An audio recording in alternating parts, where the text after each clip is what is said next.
Takbiratul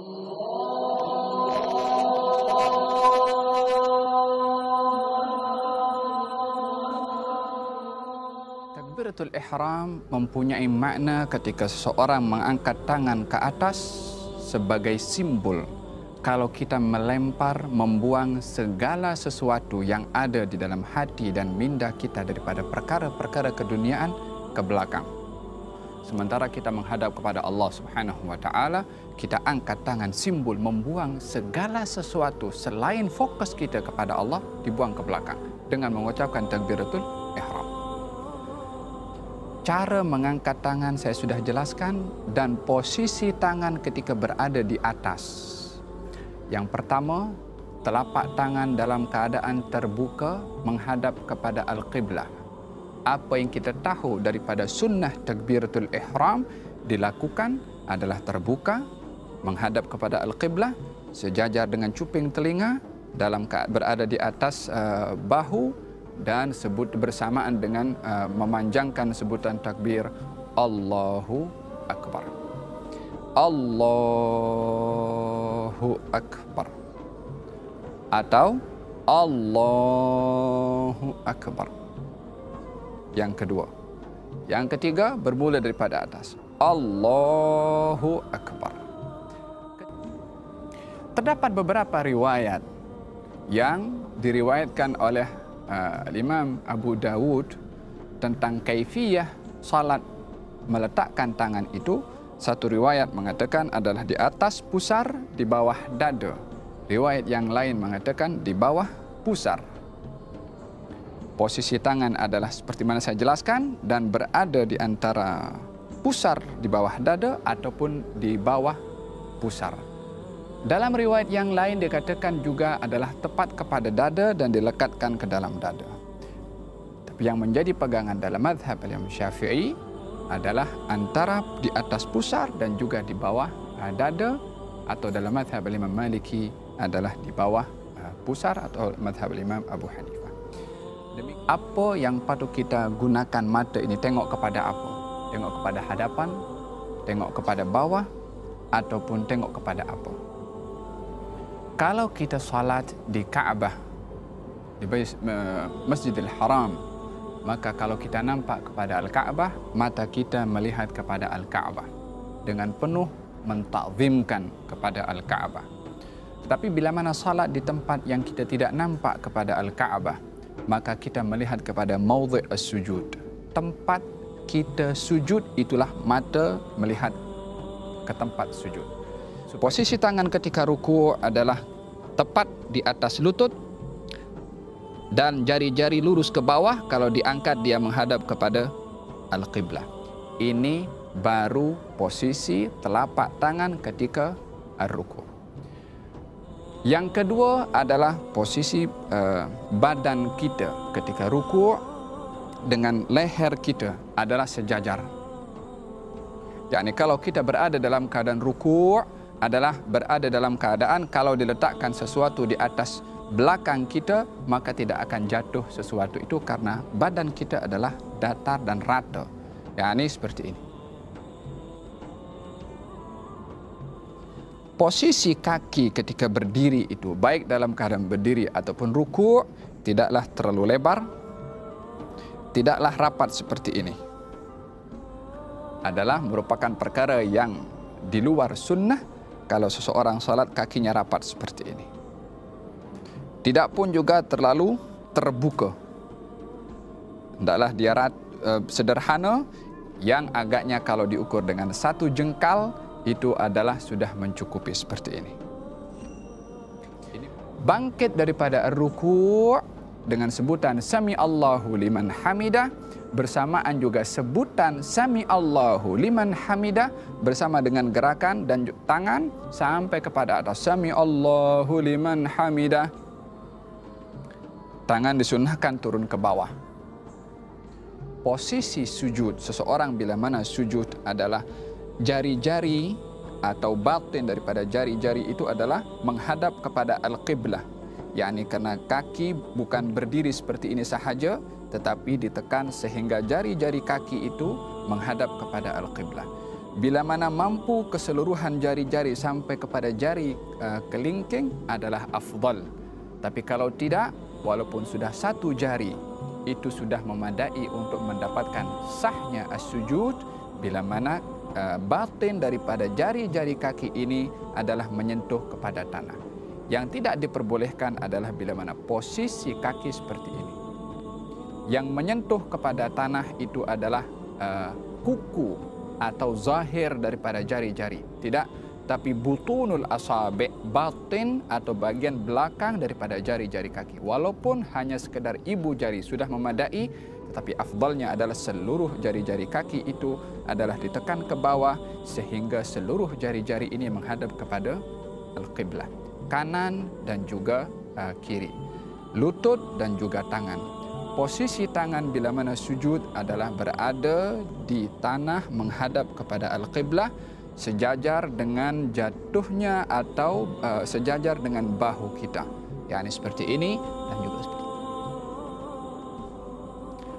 Posisi tangan menghadap kepada al-qiblah. Kalau ada sesuatu yang jatuh daripada bahu kita, akan jatuh kepada tangan kita. Yani bukan tangan itu melirik ke kanan ataupun berhadapan seperti ini. Tidak, tetapi menghadap kepada al-qiblah. Hukum hidung menyentuh kepada tanah adalah perkara yang sunnah dalam mazhab al-Imam Asy-Syafi'i. Ini posisi sujud. Jari-jari menghadap qiblat dan kaki berdiri seperti ini. Tangan menghadap qiblat, dahi menyentuh kepada tanah, tak boleh ada penghalang kepada dahi. Baik itu imamah, songkok, serban adalah tak boleh menjadi penghalang, kecuali serban itu diletakkan sebagai sejadah, maka adalah diperbolehkan. Dalam sujud tidak boleh sujud di atas sesuatu yang terangkat bersama dengan tubuh badan kita. Posisi yang berikutnya adalah duduk di antara dua sujud ataupun duduk tahiyat awal ataupun duduk tahiyat akhir. Duduk di dalam salat ada dua jenis duduk. Yang pertama adalah jalsatul iftirash, yakni posisi seperti ini. Yakni bahagian belakang kita duduk di atas telapak kaki bahagian kiri. Sementara kaki kanan dan jari-jarinya tetap menghadap kepada al-qiblah seperti ini. Duduk seperti ini disunnahkan pada tahiyat awal, pada duduk di antara dua sujud dan juga duduk istirahat.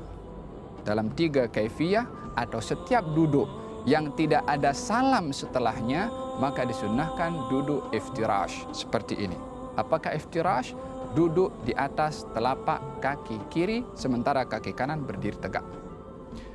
Adapun duduk yang kedua namanya duduk tawarruk, yaitu duduk pada saat seseorang setelah duduk itu akan salam. Maka posisinya berbeza. Kaki kiri masuk ke dalam dan kita duduk terus menyentuh kepada tanah, sementara posisi kaki kanan adalah tetap seperti ini, jari-jari menghadap kepada al-qiblah.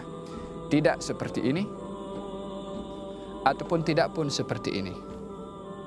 Duduk seperti ini juga tidak termasuk daripada yang disunnahkan di dalam as-salah, yang kalau seseorang duduk seperti ini bukanlah dikatakan salatnya itu terbatal, akan tetapi tidak melakukan sunnah di dalam as-salah.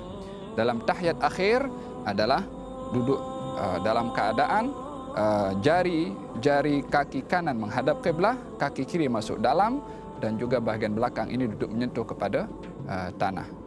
Posisi tangan ketika berada dalam keadaan at-tahiyat adalah baik tahiyat awal ataupun tahiyat akhir, jari-jari kiri berada pada bahagian lutut paha kiri dan jari-jari kanan berada dalam keadaan digenggamkan seperti ini, kecuali 2 jari, jari telunjuk dan juga jari atau ibu jari.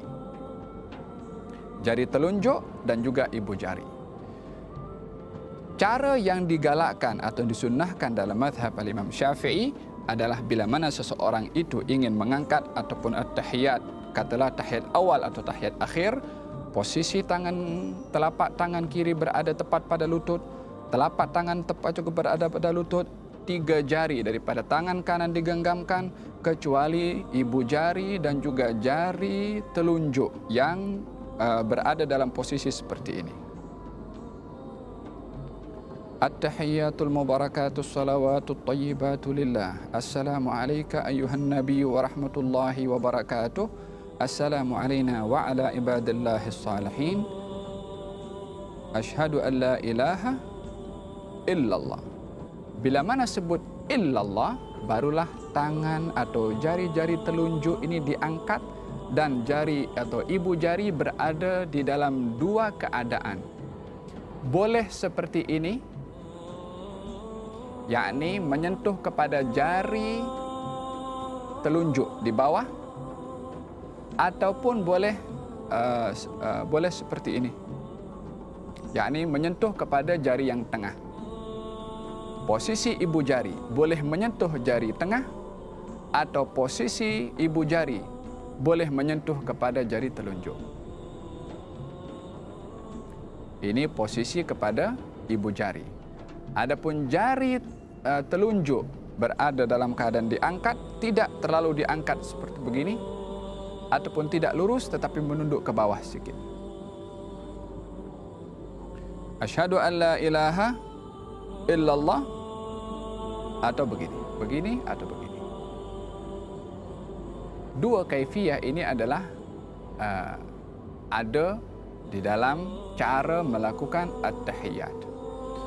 Perlukah seseorang menggerakkan jari-jarinya ketika berada dalam keadaan tahiyat awal atau tahiyat akhir?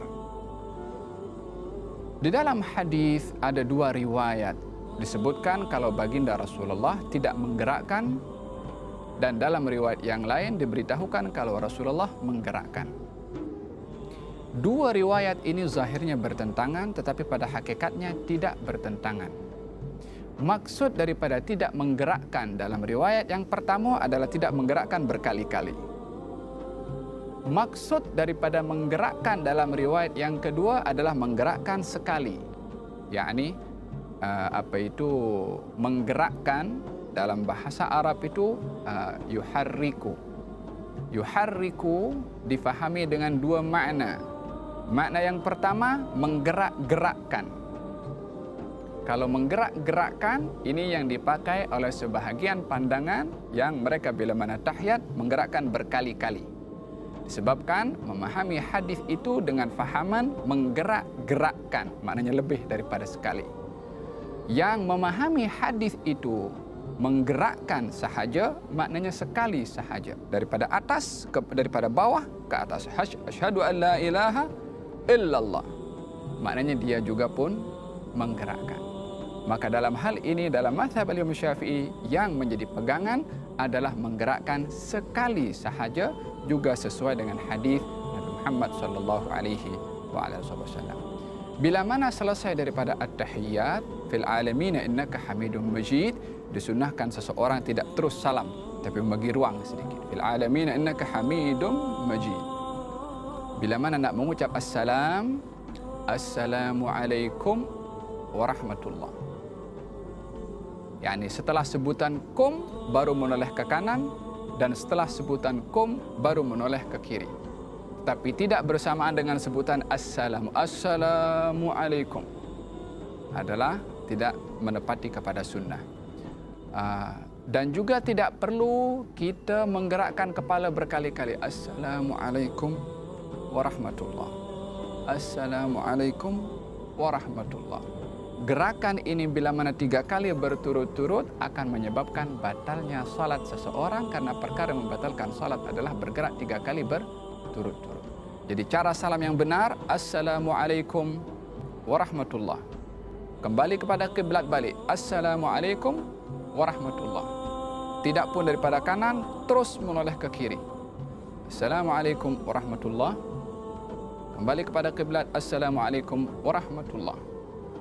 Hati-hati daripada dada bergerak ke kanan atau dada bergerak ke kiri, yang boleh menyebabkan, mungkin kalau bergerak sebelum salam itu sempurna, akan menyebabkan batalnya salat tersebut. Kalau seseorang menyebutkan assalamualaikum, batal salat seseorang disebabkan berpaling daripada kiblat sebelum dia keluar daripada as-salat.